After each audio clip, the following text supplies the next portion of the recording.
Nací en Perú, en el norte del Perú, de tierra de mucho sol, mucha playa, mucho campo. Bueno, hoy en día ese campo está lleno de la ciudad y del comercio, pero sí logré disfrutar un tiempo en que todo era diversión, ¿no? Tú abrías la puerta de tu casa y correteabas por todos lados, Naturaleza. sin limitaciones, y regresamos cuando teníamos hambre. Claro. Es divertido. Una buena infancia he pasado, una muy buena infancia. Sencilla, pero de mucho disfrute, ¿no? De mucho descubrimiento, diría yo. Y yo tengo con los amigos que hasta ahora nos acordamos las palomilladas que hemos hecho y los descubrimientos, que siempre nos preguntamos, ¿se podrá repetir esos tiempos con nuestros hijos? Y bueno, cada tiempo tiene su propósito, ¿no? Sí. Pero a mí me sirvió mucho para lo que estoy haciendo ahora. Mucho, mucho, mucho. ¿Haces una escuela primaria, secundaria y cómo vas descubriendo tu vocación? A mí me enviaron a Lima, de la provincia, de la capital, a estudiar medicina. Bueno, un poco era tradicional en la familia que alguien, el mayor de los hijos, sea médico. Y como vine solo acá a Lima, bueno, a unos familiares que residían, mi familia no es de la capital, encontré que habían otras posibilidades, ¿no? En mi casa, mi mamá enfermera, mi papá doctor, todo era, mis juguetes eran potes de suero y claro, cablecitos de plástico, con eso hacía mis juguetes, ¿no? Pero pues vi que acá habían otras posibilidades.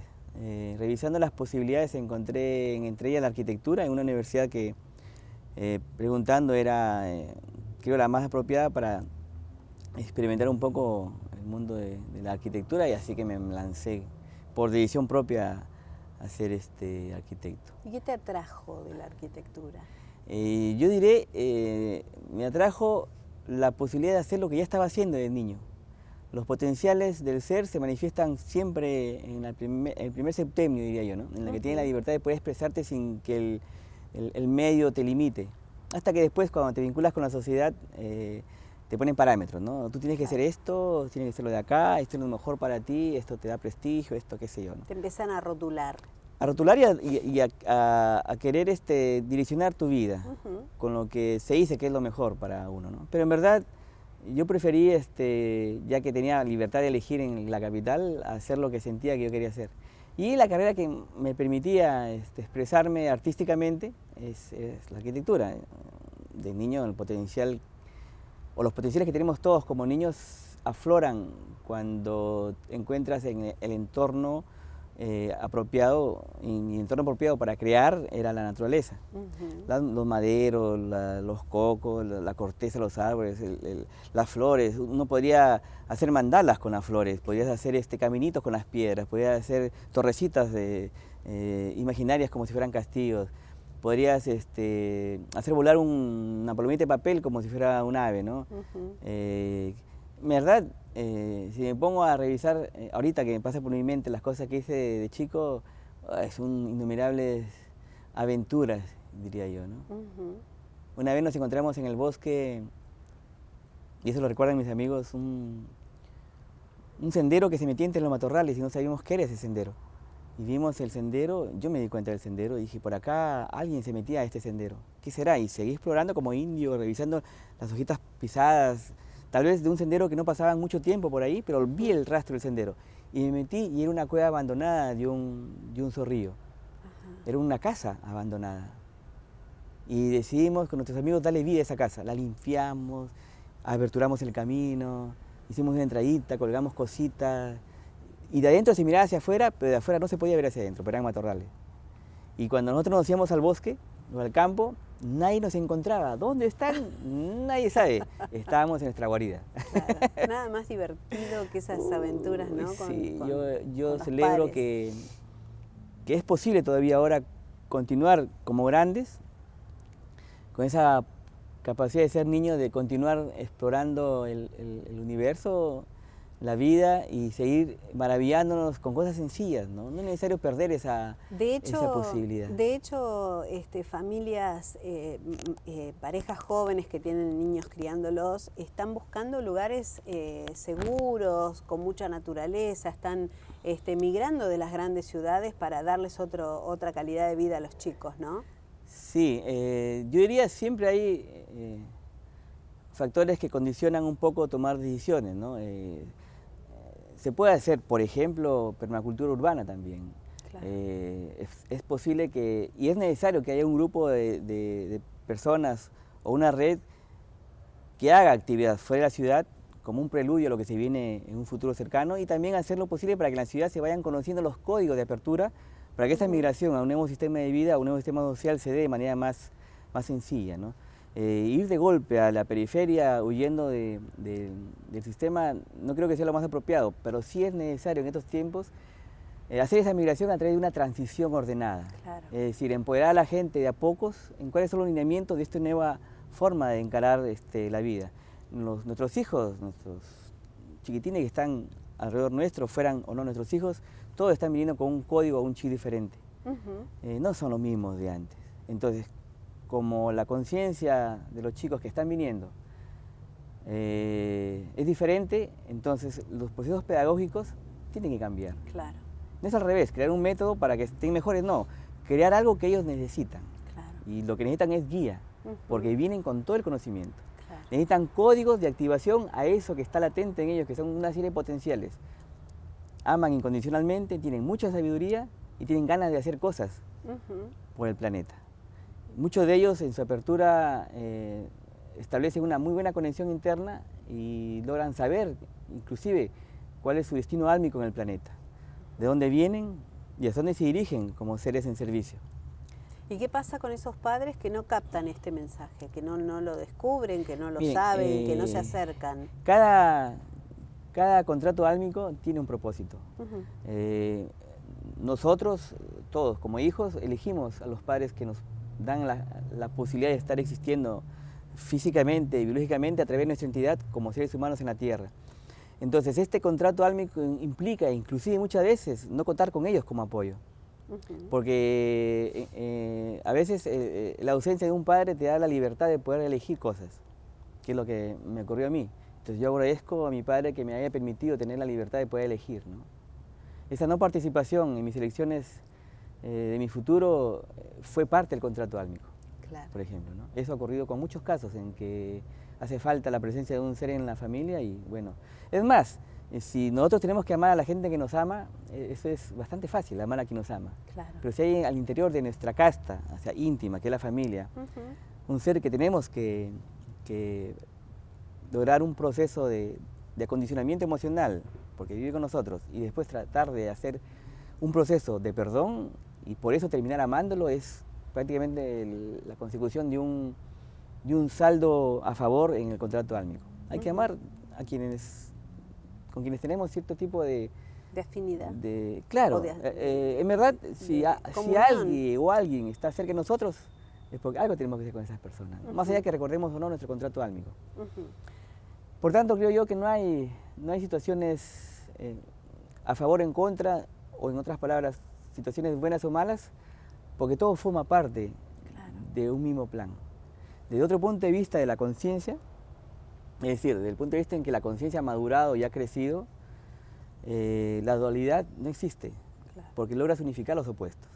Todo sirvió o todo sirve a un propósito o un plan específico, que está inteligentemente estructurado para que sea de beneficio para todos, no para la parte egoica, es decir, no para el protagonismo, ni para el dominio, ni la explotación, sino para el beneficio común de todos nosotros. Estas personas que dominan y que tienen poder, que se empoderan, que quieren manejar cierta parte de la sociedad. ¿De qué manera un pueblo puede avanzar con eso? Sí, a veces me hacen esa pregunta, ¿qué pasa con el sistema actual? O los sistemas actuales. Claro. En verdad los sistemas son 12 por los cuales se va a desarrollar la sociedad. Uno de ellos es el sistema político, otro es el sistema económico, el sistema educativo, el sistema del hábitat más apropiado para el ser humano, que está bastante distorsionado. Ya desde la perspectiva como arquitecto, eso se ha distorsionado mucho, el sistema del hábitat, que no te da confort, sino que satisface una necesidad, ¿no? Debería cambiar y todos los sistemas van a cambiar. El sistema energético va a cambiar también, pero todo tiene un desarrollo en paralelo, estos 12 sistemas de la sociedad, pero es necesario que se aperturen primero una triada de sistemas que están enlazados íntimamente. Por ejemplo, si no cambia la política, no pueden cambiar el orden de las cosas para poder generar un nuevo sistema educacional, porque el sistema educacional se aprueba por una ley del Estado. Claro. Entonces, por más que esfuerzos que hagamos en crear algo, sobre todo en Perú, no se puede, porque hay un estatuto, hay una reglamentación, como en el caso de la arquitectura, por ejemplo, ¿no? Hay normativas arquitectónicas que no te permiten hacer en la ciudad cosas. A eso me refería. Puntuales. ¿De qué manera trabajamos? Entonces, ¿cómo se trabaja? No negando al sistema. Ajá. No se puede negar al sistema porque es parte del proceso. Lo que tenemos que hacer es trabajar como infiltrados en el sistema para ir sembrando dentro y fuera de él todos estos lineamientos que para nosotros son parte de nuestra vida hacer. Ciertamente hay la posibilidad de cambiar desde adentro, pero no adoctrinar a las personas. Nosotros sabemos, ya por esta afinidad que hay en las redes, de que hay gente muy importante, muy consciente, colocada en puntos estratégicos del sistema. Y más allá de eso, el ser humano no vive eternamente en un propósito político durante 40, 50 años. El ser humano tiene un tiempo de vida que podríamos decir no existe político que viva 1000 años, ¿no? Entonces estos políticos van a hacer la aposta a nuevas conciencias, que están creciendo e empoderándose como jóvenes talentosos, yo diría, desde la política como políticos estelares, para sembrar en una mayoría de edad posibilidades de poder dirigir los destinos de un país como antiguamente se hacían cuando se dirigían los destinos de un país. ¿Quiénes dirigían el destino de un país? Seres conscientes, ¿no? Seres conscientes. Jesús fue un gran político, por ejemplo, ¿no? Y muchos seres que tienen conciencia de las leyes, que son leyes sagradas o divinas, que se bajan y se decantan en la tierra desde el ser, para evitar que el ego genere políticas no divinas, sino políticas egoicas que solamente contribuyan al bienestar de pocos. Claro. ¿No? Y eso es lo que ocurre con el sistema político. En verdad, eso va a cambiar sí o sí. Eso es inevitable que cambie. Aunque nos lleve tiempo. Va a llevar el tiempo necesario, claro, porque la Tierra está madurando. Si nosotros consideramos que la Tierra está, algunos llaman en cuarentena, en verdad yo diría, desde el punto de vista más biológico, está en una especie de crisálida, como la oruga. Está transformando su estructura íntima, su estructura de conciencia que afecta a nosotros. O sea, si nosotros estamos transformándonos como sociedad, es porque la Tierra se está transformando. Claro. Es que estamos haciendo nosotros, acompañando a la Tierra en este proceso de transformación. Y tenemos que hacerlo de la manera como se nos ha encomendado hacerlo. ¿Cómo? Anclando la luz en la Tierra. ¿Quiénes anclan la luz en la Tierra? Toda la vida. Los cristales anclan luz en la Tierra. Cuando no había en el planeta vida humana ni vegetales, las conciencias que anclaban luz en la Tierra eran los cristales. La Tierra necesita luz. Los cristales hacían la fotosíntesis mineral, por decirlo así, ¿no? Después, bueno, vino el agua de fuera, vino la vida de fuera y la luz se seguía anclando a través de las plantas acuáticas. Después aparecieron los primeros organismos unicelulares, después apareció la vida en el mar y todo eso salió a superficie y continuaron sembrando luz en la tierra. Las plantas siembran luz en la tierra, hacen fotosíntesis que ancla después el fruto del sol y de la tierra, que son la comida que nosotros ingerimos. Y así estuvieron también los animales y el ser humano como ser evolucionado, a diferencia de una planta que tiene raíces y nace donde es útil la planta, pues es que un cactus no nace en la orilla del mar, nace en la montaña porque tiene el agua dentro para que algunos animales tomen de él, o como el eucalipto que nace en las orillas del río porque necesita agua y necesita hacer un frente de viento para, qué sé yo, ¿no? Llevar toda la maleza al río y qué sé yo, toda la vida nace donde debería nacer. Porque cumple un propósito de manera natural. El ser humano tiene la posibilidad de movilizar su potencial de servicio donde quiera, porque las raíces las puede movilizar, son raíces energéticas, seres más evolucionados, ¿no? Tenemos aperturados más vórtices de anclaje de la luz en nuestro vehículo. Y el servicio que podemos hacer es de un más amplio espectro. Muchos de los seres que han logrado despertar esa conexión cielo-tierra, su espectro llega a tener posibilidades tan amplias como de envolver al planeta completo en amor. Y estos grandes seres dejaron el mensaje en otros tiempos, ¿no? mensajes cifrados en parábolas o en leyendas, pero que tienen... O en pinturas o en en arte sobre todo, claro, ¿no? Porque el arte en verdad es una expresión del alma. Claro. Y eso suelo yo usar esas herramientas dejadas por los maestros en la antigüedad. Suelo también usar analogías biológicas para explicar procesos científicos o procesos del espíritu. ¿Por qué razón? Porque todo forma parte de lo mismo. Si una ley universal es tal, debería estar anclada en todos los procesos de la vida. Claro. En la matemática, en la biología, en las ciencias espirituales, en eventos cotidianos y sencillos de la vida. En todo aspecto debería haber el reflejo de una ley universal. Por eso es que también se está hablando en esta época de un cambio de paradigmas.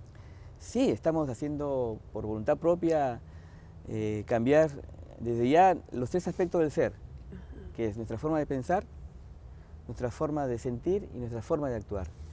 Quedarnos en la complacencia de un sistema de vida que nos da todo, nos da trabajo, tenemos un sueldo, una casa, le damos lo mejor a nuestros hijos, pero eso es ser un buen ser humano, ¿no?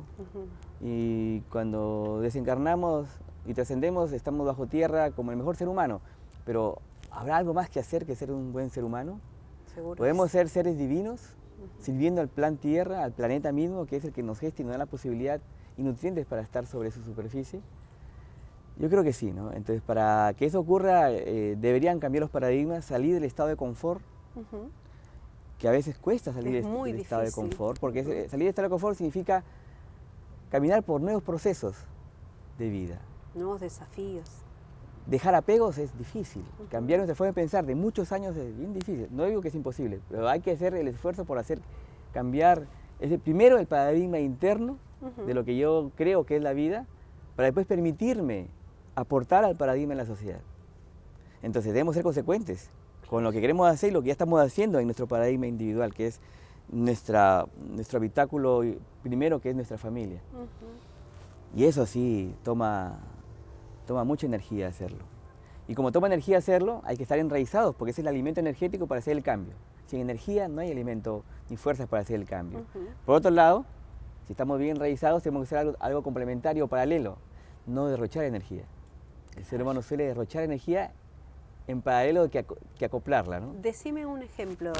Por ejemplo, las emociones no tienen polaridad, es decir, una muy bella emoción te puede generar tanto desgaste como una emoción densa.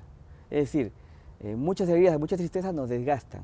Claro. ¿Qué tenemos que hacer? Ir por el camino medio, ¿no? Disfrutar de la vida con calma, con...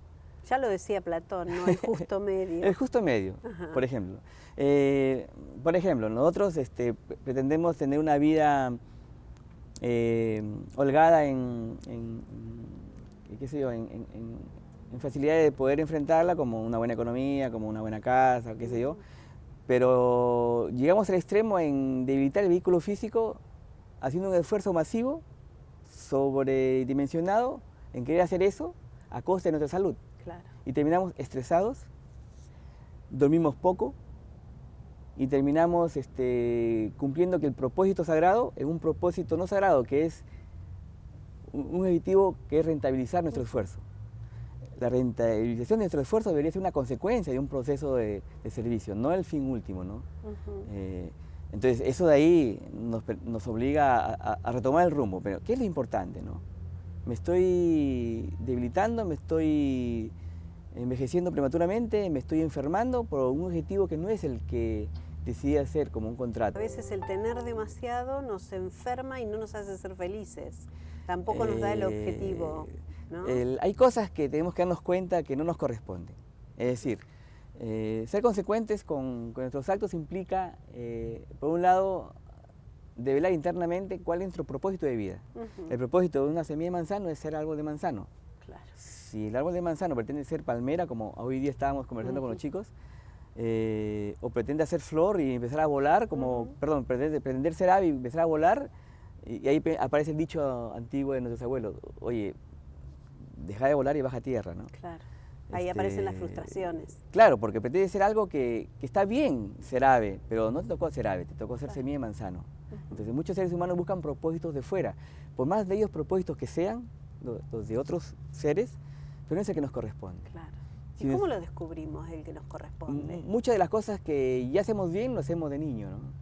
Ajá. Porque ahí estamos libres de hacer el propósito. Tenemos que remitirnos a esos recuerdos. Los niños sanadores son sanadores desde chiquitines. Ajá. Y abrazan al gatito y lo miman y lo curan. Van a la mamita y le ponen la mano en la rodilla. Son sanadores natos, ¿no? Claro. Los chiquitines que son tremendos creadores de formas o arquitectos, ya de chiquitines están haciendo casitas, están construyendo habitáculos, están trabajando con el barro, están ensayando con lo que pueden y lo que tienen a la mano, ¿no? A veces con lo que tienen a la mano, por eso digo yo, si logramos poder detectar los potenciales de estas entidades que están como niños, que son grandes maestros, y darles las herramientas que faciliten su conexión en buena hora, porque van a conectarse más rápidamente que el no tener herramientas, ¿no? Eso apunta a la pedagogía 3000. Apunta, yo diría, todo esfuerzo pedagógico que ya están direccionando en ese sentido la creación de nuevas herramientas, ¿no? Claro. Por ejemplo, trabajar con nuevas herramientas pedagógicas es necesario porque la pedagogía cambia a raíz de que los niños están cambiando. Claro. Entonces, todos los juegos pedagógicos deberían cambiar. Ujú. Si cambian las herramientas pedagógicas, porque la pedagogía cambió y los niños dan esa pauta, deberían cambiar también la infraestructura pedagógica. Es decir, ya no podríamos estar sentados en una cuadrícula mirando una pizarra, por ejemplo, ¿no? Claro. ¿Por qué? Porque ya existen otras metodologías de enseñanza en las cuales todos podrían sentarse al mismo nivel, mirándose a los ojos, haciendo trabajos de empoderamiento hacia el centro como un mandala humano, ¿no? Ujú. Todos contribuyendo con una sola posibilidad creativa y todos están al mismo nivel de la enseñanza, no hay ni profesor ni alumno, todos están como niños aprendiendo. O sea que un punto para destacar es la observación, ¿no? La observación de nuestros hijos, donde se apoyan, que dejarlos libres y que hagan y observarlos, ¿no? Para ayudarlos. Me enseñaron justo en los talleres y los cursos de permacultura en que la observación es una herramienta también importante para develar el sentido de nuestra vida. Ujú. Vale decir, tener la capacidad de poder decodificar la realidad implica manejar el lenguaje como la realidad se expresa en nosotros. Ujú. Y la realidad se expresa en función de códigos lumínicos, en función de códigos sonoros y en función de códigos geométricos. Toda la vida se expresa de esa manera. Y esos son los tres lenguajes universales. Están en todas las cosas. Están en todas las cosas. Un átomo tiene un discurso geométrico en sus enlaces y senderos que hacen los electrones. Tiene un potencial lumínico porque generan su propia luz. Es una especie de máquina cuántica microscópica. Y tiene una vibración, como si fuera un motor. Vibran, como vibran los planetas también. Por ahí escuché que habían sinfonías que trabajaban con el uso de la vibración de los planetas, ¿no? La vida vibra, la vida destella en su propia luz. Y la vida tiene patrones geométricos por doquier. La luz es la información o la programación de las cosas. El sonido evidencia que está viva. Si algo no suena, no es que esté muerto, es que no existe. Claro. Todo vibra, todo danza. Claro. Y todo tiene un potencial desde la estructuración o de la parte mórfica, una geometría que lo contiene. Y vemos en todos lados formas geométricas. ¿Y qué es la geometría sagrada? La geometría forma parte de un vértice trino de un proceso creador. Es decir, si hay geometría es porque hay dos componentes más. Existe luz y existe sonido. La geometría es la herramienta mórfica para que la luz pueda anclarse en la vida. Si no hay geometría, no puede anclarse la luz. Es como que la geometría fuera la placa de un computador, que es una red, una serie de caminitos donde discurren el programa o el software o el sistema operativo. El sistema operativo no puede caminar en el aire, tiene que caminar en una red. Como camina la luz en una red o una trama domiciliaria, que es el cable que conduce toda la energía. Esa conductividad debe ser coherente, si no hay un cortocircuito. De la misma manera, los patrones geométricos en la biología, en los organismos vivos, en el cuerpo humano, en los chakras, todos tienen patrones geométricos, donde hay una programación lumínica que se ancla en el patrón. Pero si el patrón tiene una programación lumínica, que es su propósito de vida, si no vibra, no tiene vida. Entonces, geometría, luz y sonido es la primera alquimia de la creación, como el Big Bang, que es el gran sonido del universo, el gran Om, la gran explosión cósmica, la gran emanación divina, que precedió después de una luz, que generó después, ¿qué? Las formas, que son las galaxias, o los átomos, ¿no? Que están dentro de toda la vida en los universos que después se forman como la Tierra, ¿no? Luz, sonido y forma, una triada de la cual mi ser está comprometido en entregar herramientas de codificación a través de talleres múltiples que nos permita visualizar el 100% de los patrones geométricos. Una de las grandes ventajas de trabajar con patrones geométricos es que se puede permitir entender un proceso de ley que es muy etérico en procesos tangibles, ¿no? Como por ejemplo mencionar que la Tierra tiene una red dodecaicosaédrica, que es la que permite que su plan discurra a través de todo el territorio que la conforma. Y muchos de los centros de poder de muchas culturas están anclados justo en los bordes de poder de esta geometría dodecaicosaédrica. No es casualidad, ¿no? Son formas de trabajar de los seres más conscientes del planeta, porque saben que en estos puntos de poder existen anclajes de energía que podrían aprovechar para poder generar, como en el caso de muchas de las ciudades interterrenas que están ubicadas en bordes de esta red. En superficie nosotros los seres humanos logramos tener internamente una necesidad de viajar a estos centros de poder, como las aves tienen una necesidad de viajar a un nuevo clima, pasando muchos mares para lograr llegar a anidar en un nuevo clima, ¿no? El ser humano también tiene la necesidad de poder migrar al centro de poder más cercano, que es el que corresponde, para permitirnos saborear o incorporar energías necesarias para, yo diría, inducir al proceso de despertar. ¿Eso se hace intuitivamente? Sí, eso nace del ser. De la intuición. Sí, uno tiene ganas de viajar y tiene que viajar. Y tengo ganas de ir a tal lado, tengo que dejarme llevar. Sí, hay que dejarse llevar si es que la conexión está establecida desde el ser. No es un propósito de ir de turismo a un lugar. No. Pero sí saber que en ese lugar hay un alimento energético que el ser lo está buscando, como la abejita busca a la flor que está a 5 kilómetros para poder traer miel a su reino, ¿no? ¿Por qué las formas son circulares, triangulares y no cuadradas, por ejemplo? Mira, la geometría tiene todas las posibilidades. El cubo tiene formas cuadradas, el dodecaedro tiene formas triangulares y cada cara del dodecaedro es pentagonal. Es decir, existen patrones geométricos que lo contienen todo. El asunto es conocer todos los códigos para entender que allí en esas características mórficas están todas las formas de la naturaleza. Y es más, están todas las formas que ni siquiera conocemos, que existen en otras dimensiones. Y si decodificamos las geometrías, es probable que entendamos un poco más, porque es un lenguaje universal, entendamos un poco más el lenguaje de la vida. Es como aprender un idioma. Si yo aprendo alemán, puedo entender un poco el propósito de lo que me conversan los alemanes. Si yo estudio geometría sagrada y codifico los patrones geométricos, voy entendiendo un poco más en qué consiste la naturaleza. No puedo amar algo que no conozco. Entonces, tenemos que aprender a incorporar lenguajes universales, que es más aún el lenguaje con que se comunican con nosotros nuestras entidades, nuestros guías o seres superiores, ¿no? El lenguaje es el mismo. Son pensamientos arquetípicos que son geometrías, son radiaciones amorosas y sentimos el amor de alguien, más allá de que me diga que está pensando en mí, ya lo siento, no es necesario preguntarle qué me está expresando desde el punto de vista amoroso. Por ejemplo, un ingeniero o un arquitecto que construye una casa, ¿debería aplicar esta geometría sagrada para el bienestar de quienes la habitan? Sí, yo creo que es bueno usar códigos naturales para crear arquitectura. Este, por ejemplo, es un domo geodésico. El patrón azul es una geometría arquimediana que está formada por pentágonos y triángulos. El patrón rojo es para poder conectar los vértices en una forma esférica.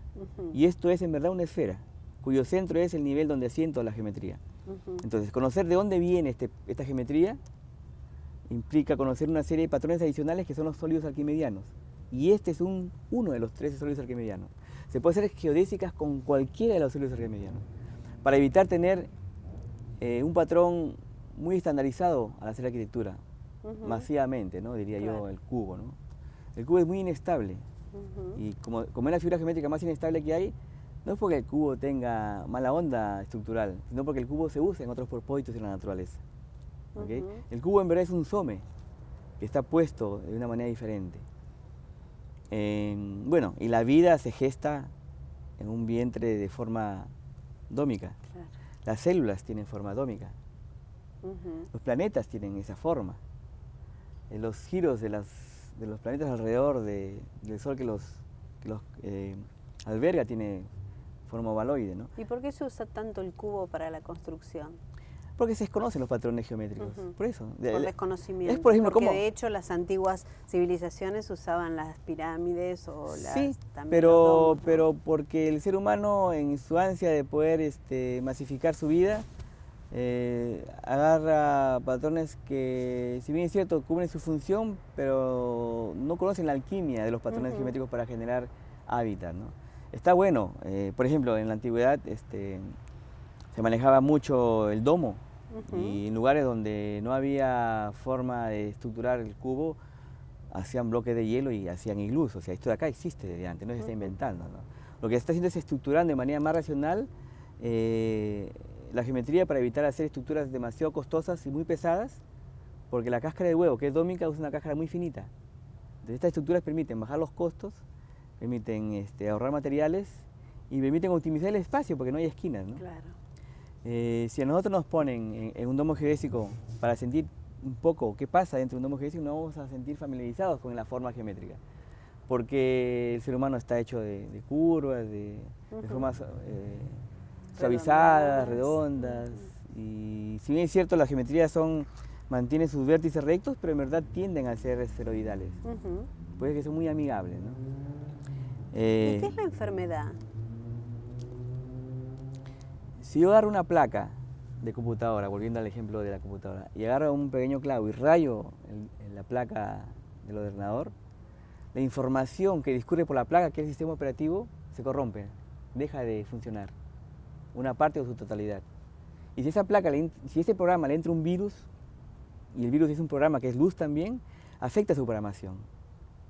Y si lo desconecto de la energía eléctrica 220 y le pongo 100 voltios, no va a arrancar, va a estar con dificultad de arranque.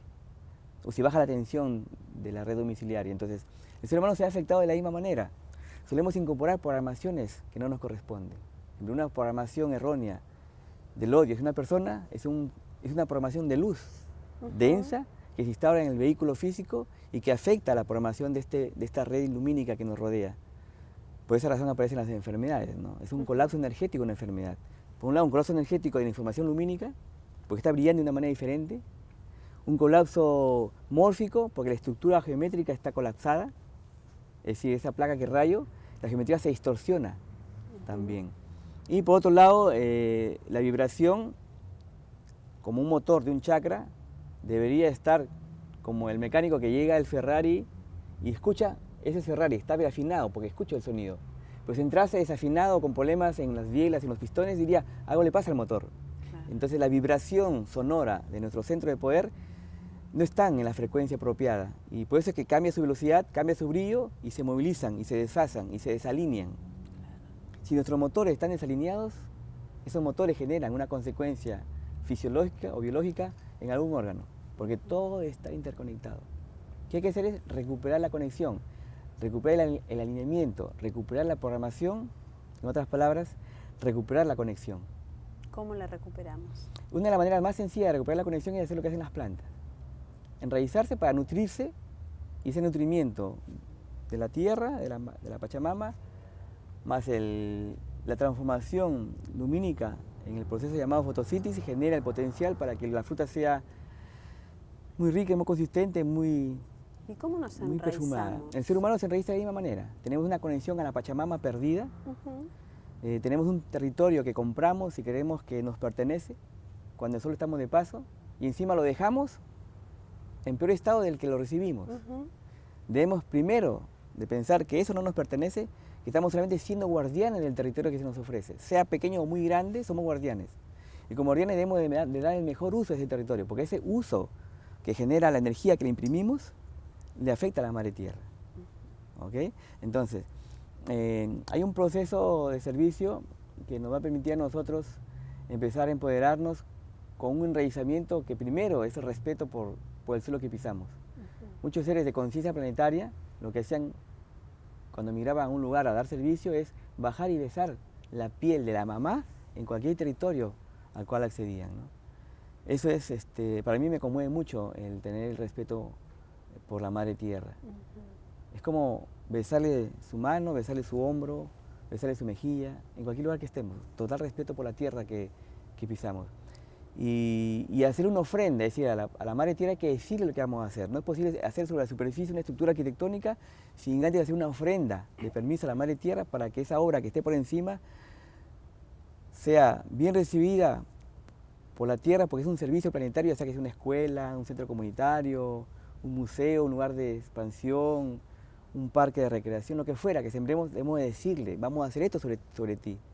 Y esa ofrenda es una ofrenda muy ancestral, que se pervirtió en las obras sembrando la primera piedra. En verdad lo que se sembraba era el propósito.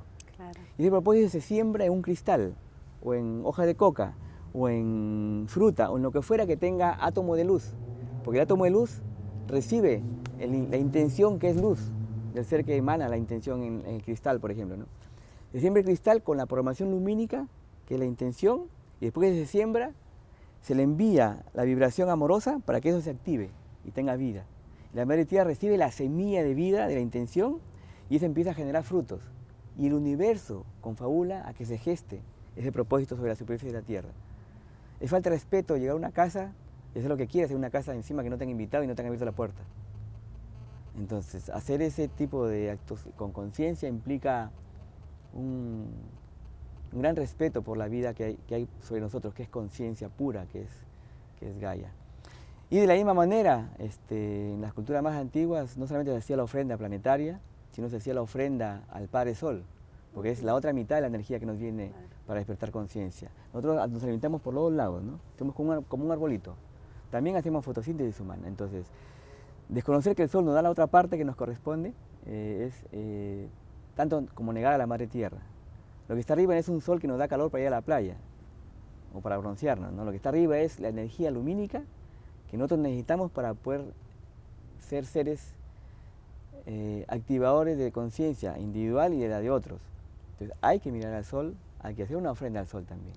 Eso lo hacen todas las culturas de la antigüedad. Los egipcios, los mayas, los incas, los atlantes, todos hacían y rendían tributo al sol.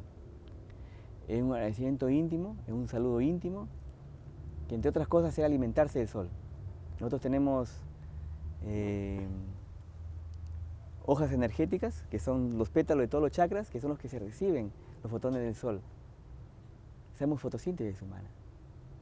Y también nos alimentamos de la luz, como lo hacen las plantas, como hacen los cristales, que anclan la luz a través de sus dos chakras, nada más, activos, y es lo que son, un cristal de cuarzo, o un diamante de cuarzo, ¿no? Nosotros somos diamantes, en bruto, que hay que pulir. Y tenemos esa posibilidad, ¿no? ¿Qué mensaje le dejarías a la gente que nos está viendo y que por ahí no sabe por dónde empezar, pero quiere transformarse? Bueno, yo les digo que agradezcan la posibilidad de estar en la Tierra en estos tiempos. Es un proceso de transición muy especial en la Tierra. La decisión que hemos tenido, Álmica, de venir acá es única en la historia de este sector del universo. Estamos pasando de un sistema de conciencia a otro, la Tierra está cambiando y migrando a un portento de posibilidades de servicio. Alegrémonos por la familia que tenemos, porque es la que nos ha permitido en nuestro contrato vivir todo lo que tenemos que vivir para poder despertar conciencia, ¿no? Tengamos respeto por nuestros ancestros, es fundamental. Hay que romper lazos que nos atan a un sistema de creencias previas, a un sistema de paradigmas que ya caducaron, y migremos a un nuevo chip, a un nuevo propósito, a un nuevo plan. Démonos un esfuerzo por salir del confort y hagamos algo diferente para que se gesten cosas diferentes. Tengamos en cuenta que si en un tiempo trabajamos con procesos de experimentación y éramos exitosos o no, pero estábamos experimentando la vida. En la transición vamos a trabajar en conjunto, es el tiempo de la co-creación. Trabajemos en equipo, trabajemos en red. Juntémonos con las almas armónicas a nosotros. Es más, estas almas armónicas están esperando que en la mirada descubras que para qué hemos venido y para qué nos conocemos, por qué somos hermanitos galácticos, por qué somos de la tribu. Hagamos algo para poder empoderarnos juntos. El propósito, el tiempo de transición es hacer cosas de conjunto, de co-creación. Después migraremos en el tiempo al estado en que la tierra nos espera que estemos preparados, que es un tiempo de manifestación, como los Cristos, ¿no? Que multiplicaban los panes, que sanaban territorios, que hacían curaciones milagrosas, que estaban aquí, estaban allá. Son potenciales del Espíritu, que no están alejados de nosotros. Por eso que antes decían, ustedes pueden hacer las cosas que nosotros hacemos y mucho más, imagínense. ¿Por qué? Porque el nivel que está acá es un nivel de quinta dimensión de conciencia, un nivel donde se activan nuestras 12 hélices del ADN, un nivel en que somos potencialmente creadores para poder cambiar los destinos del planeta. Pero tenemos que ser como las hormigas, como las abejas, como las aves, una sola conciencia. Claro. Una sola conciencia. Y eso requiere la participación de todos nosotros. Por eso que los que están allí y allá y acá y arriba y abajo, en todos lados, sepan que este es el tiempo en que hemos decidido juntarnos como una sola gran familia planetaria y hacer que el propósito de los destinos de nuestros hijos, de los hijos que vienen detrás de ellos, vivan el nuevo tiempo, ¿no? Y sean los portavoces de que en esta época de transición se hizo lo posible para que se dé lo que se va a dar más adelante. El futuro son probabilidades y esas probabilidades se gestan en el presente. Y eso muchísimas es lo que gracias por conocerte, por este rato que bueno, te dispones a charlar con nosotros y llevar esta voz, replicarla en muchos lugares. Muchísimas gracias. A ustedes muchas gracias por permitirme expresar desde mi ser esta intención que está presente en muchos de los hermanitos que están trabajando al igual que ustedes y en niveles de servicio diferentes.